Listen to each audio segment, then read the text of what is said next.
Kalau kita lihat memang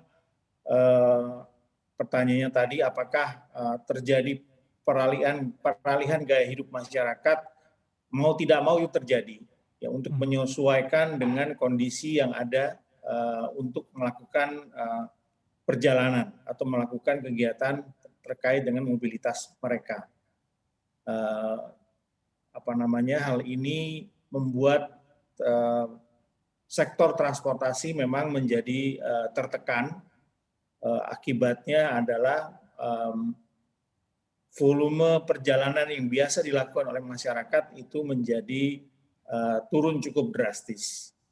Namun demikian, kalau kita bicara semester pertama tahun 2021 ini, memang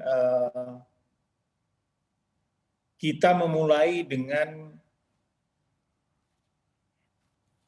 katakanlah semangat yang lebih optimis ya. Kita di bulan Januari Februari itu relatifly lebih baik dibandingkan dengan periode sebelumnya di 2020. Mungkin karena kita sudah mulai terbiasa juga dengan kondisi pembatasan atau restriksi mobilitas yang dilakukan. Jadi kalau kita lihat bahwa pada kuartal kedua tahun 2021 ini itu revenue yang dapat dihasilkan oleh Bluebird itu lebih tinggi atau meningkat sekitar 112,7% dibandingkan dengan periode sebelumnya di tahun 2020 yang memang kondisinya masih sangat tertekan pada saat itu. Dan juga di bulan Juni ini kami sudah membukukan operating profit, ya, jadi secara operasional kami sudah dapat membukukan laba secara operasional pada bulan Juni 2021 ini. Sehingga kami melihat bahwa volume ataupun peningkatan bisnis akan berjalan di tahun 2021 ini. Namun demikian yang sama-sama kita tahu adalah bahwa walaupun demikian terjadi restriksi yang cukup ketat kembali di bulan Juli ini. Sehingga kami mengantisipasi memang adanya penurunan volume bisnis di bulan Juli dan Agustus 2021 ini kembali. Baik. Bulan Juni sempat terbukukan laba bersih operasional di sana Pak Eko ya.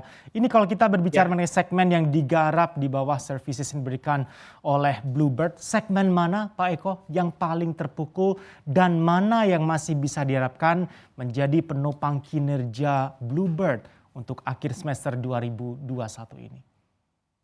Ya, jadi Bluebird core bisnisnya atau bisnis intinya adalah pengangkutan penumpang. Ya, jadi intinya adalah bahwa karena tadi seperti yang disampaikan di awal, memang dilakukan terdapat dilakukan restriksi mobilitas masyarakat, mau tidak mau hampir semua lini bisnis Bluebird itu terdampak. Ya. Namun memang ada beberapa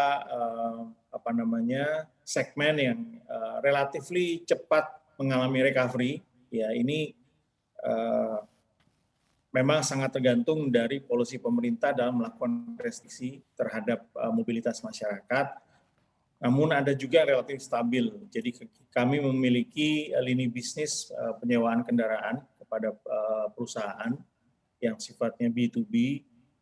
Segmen ini relatif stabil dibandingkan dengan segmen yang lain, bahkan di masa-masa pandemi yang berat seperti ini.